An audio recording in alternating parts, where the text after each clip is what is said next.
Hey guys, I just want to give a huge shout out to Dopa2. I mean, he made me this amazing stream intro, kind of like the one that Myro Bulldog has. This guy is insanely good. He's one of the coolest guys in the scene. Make sure to comment on his new video.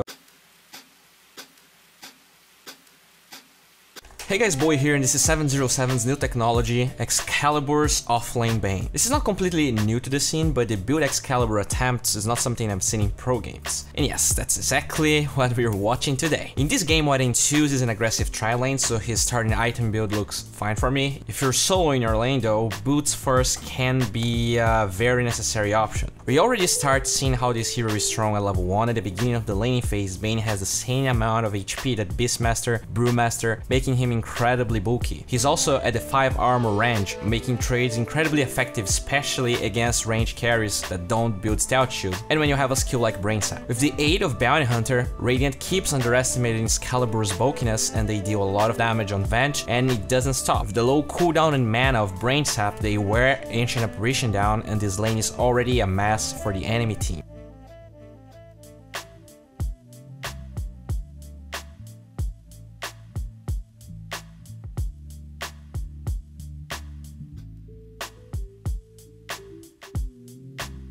While this hero can suffer against tri-lanes, he thrives on scenarios like this one. Doom is down, and with the new change to attack people during Nightmare, a key aspect of Excalibur's build by the way, they chase for more and more.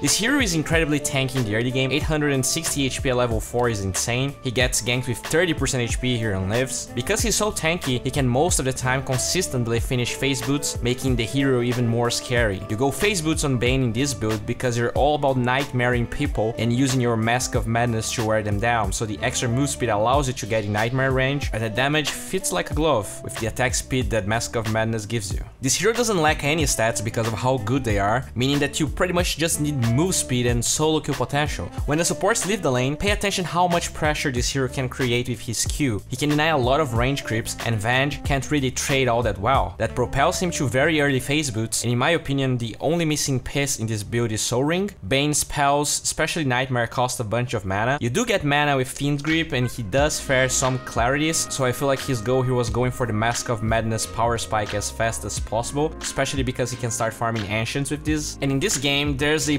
problem. There's a lot of things that can cancel Fiend's Grip, a lot of stuns, and the problem with this hero and build combination is that he is not really great in teamfights. Being able to nightmare one person and wear them down with Mask of Madness is fun and all, but if allies are close to you, they can just wake the enemy up, and suddenly you're just a fast, silenced Bane. One thing that really stood out to me is how farm heavy Excalibur played his Bane. Usually you don't think of Bane as a farming hero, and also you feel like you need to create space and get kills, right? This hero feels great in the early game. As I said though, the strength of this build is pickoffs, and since he was not fighting them, he kept farming. Thanks to Brain Sap being pure damage, this hero can farm Ancients relatively fast, and the real timing Excalibur is aiming for is the early BKB. Quite weird, but looking at the enemy's heroes, it's very hard for him to do stuff in fights, and BKB allows him to be more reliable. You have so much damage and potential after your level 15, since you get 120 damage every time in Feeble, meaning that trying to get more damage most of the time is overkill. Since Radiant grouped up to push, he makes sure to split push, and he ends up taking a tier 2 by himself. This is quite the fascinating game. As Brood ignores Fiend's Grip completely, you can see how this build can be pretty good in situations like this one. Excalibur knew everyone was bottom and no one could cancel it, and used that opportunity to almost solo kill the highest net worth hero in the enemy team. The level 15 BKB power spike I mentioned can be seen clearly in this fight. It's quite interesting how Excalibur plays around Fiend's Grip and BKB. I can see a lot of people using both at the same time, but in this game you can see that he knows that there's a bunch of stuff that can cancel Grip, even with BKB, so he initiates the fight with it, not before casting Enfeeble and getting extra 120 damage so he can right click immediately. And with swap being used, he starts the Clown Fiesta. It's insane how much this hero can do in scatter fights like this one.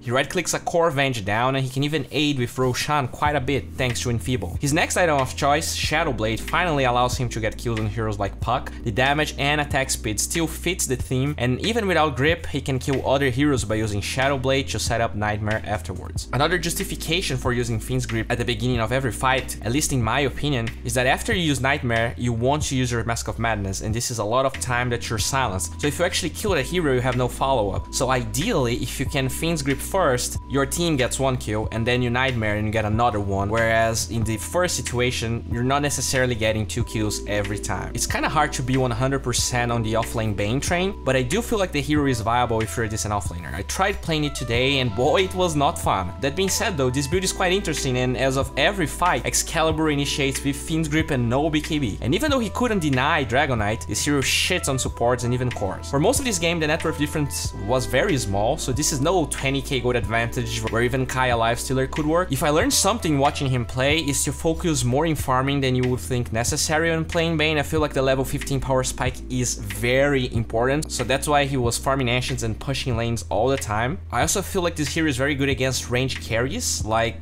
Mrana, Venge, Clinks, because it's even easier to trade hits since they don't go damage block. And there's an even bigger power spike at level 20 when you can get extra 100 damage with Enfeeble, giving you pretty much a new rapier and the enemy and anti-rapier, I guess. Now that I think about it, Offlane Bane seems quite viable against Sven, DK, Luna, not necessarily single target damage cores, but cores that depend too much on right clicks. Non-dispellable minus 220 damage is no joke in any stage of the game, and having that so fast since you're a core Bane makes it way more scary. They get a very lucky fight thanks to this smoke. Radiant is fine using swap to cancel Fiend's Grip, but not Doom, so when Excalibur finds Venge here, not only it's a free grip, but a core down on top of it. He just right clicks Doom down as if he was Eternal Envy, and the game is pretty much over by this point. At this stage of the game, having your Q up to take buildings faster is a must, so pay attention how he breaks Lincolns with Nightmare, just so that he can win the game faster. As of always guys, this video is sponsored by Pvgna. These guys are great, they've been supporting my channel ever since its beginning. They released Oracle, a tool that will allow you to analyze your stats better and just start playing better too. My new series called